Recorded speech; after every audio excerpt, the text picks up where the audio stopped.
Фразиева Альбина, Санкт-Петербургдан. Мен татар теле укытучысы, яшьләр белән эшлим Петербургда. Альбина, Петербургда татар яшьләре белән эшләр ничек бара? Кызыксыналармы татар теле белән? Гомумән, Санкт-Петербургдагы яшьләр тормышы хакында кыска гына сөйләгез әле безгә.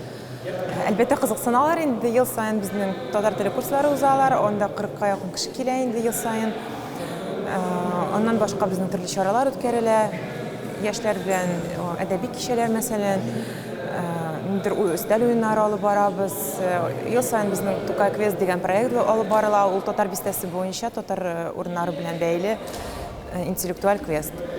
Ә менә бүгенге форумга сез, яшьләр форумына нинди өметләр, нинди теләкләр белән килдегез? Без проектлар алып килдек. Безне поддержать итәләр дип уйлыйбыз инде.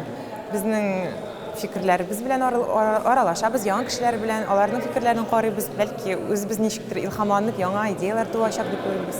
Ниндирәк проект тәкъдим итәргә җыенасыз? Менә мин әйтеп киткән Тукай квест дигән проектны без аны приложение рәвешендә мобиль версиясын квест теле дигән мобиль приложение ясарга телибез. Менә шуны тәкъдим итәбез килә. Татар яшьләренә нинди теләкләрегез бар?